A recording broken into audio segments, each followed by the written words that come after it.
Hello parents, as I said, I'm going to share the statistics shared by governing bodies, examining body, education bodies in UK, which are here. So grade 7 to 9, which are higher grades in UK, is a strong national performance, not the average, which we all know, 7 to 9. But what's the percentage of the entries getting this 7 to 9? 21.8% achieved grade 7 or above in 2025, right? So what does that mean? 1 in 5 GCSE entries reached the highest grade band, right? So total approximately 5.5 million entries were there in 2025 average, out of which 21.8 or roughly about 22% entries achieved top grade, which is 7 or above. So that is 1 in 5. Then 67.2 or 67.1% achieved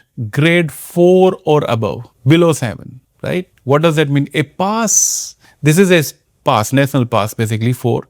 A pass is important, but a strong pass, which is 7 or above, or top grades, need a planned preparation, right? And there is no much difference between 7 and 9. So total roughly about 5.5 million entries were there. So GCSE is a huge national benchmark across 133 entries, right? 133 entries like we have subjects. So total 5.5 million entries were there, out of which 21.8% achieved 7 or above, and roughly about 67.2% achieved 4 or above, but below 7. Another stats, roughly about 18.14% of pupils were absent in 2024-25. That's also the stats shared by the governing bodies in UK. 18.14 or roughly about 18.2%.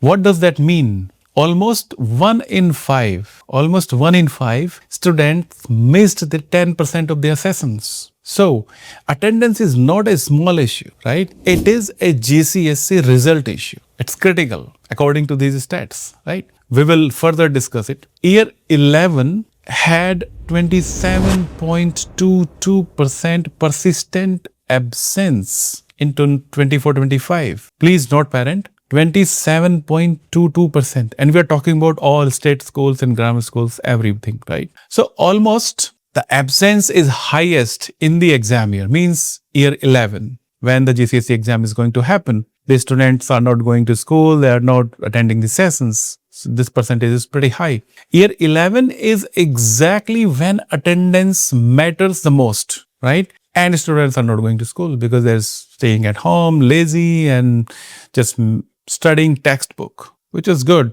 But what's the difference between a better preparation and reading a textbook? We're going to discuss that. 75% of schools cited attendance and 74% cited the reading is a key barrier in terms of not achieving the highest grade, which is 7 or above. In London, if we talk about 28.6% grade were 7 plus versus Northeast 17.8% in 2024. What does that mean? The regional gaps remain significant, right? It matters.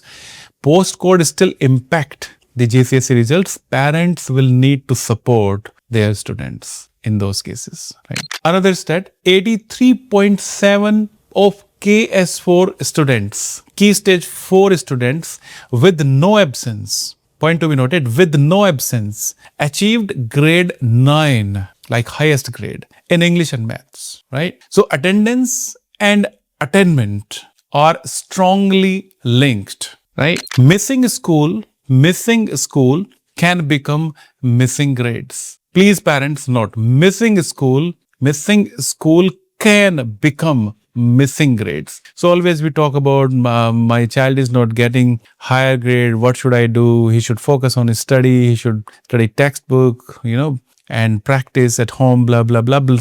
Attendance and reading are the most significant barrier in terms of receiving the higher grade.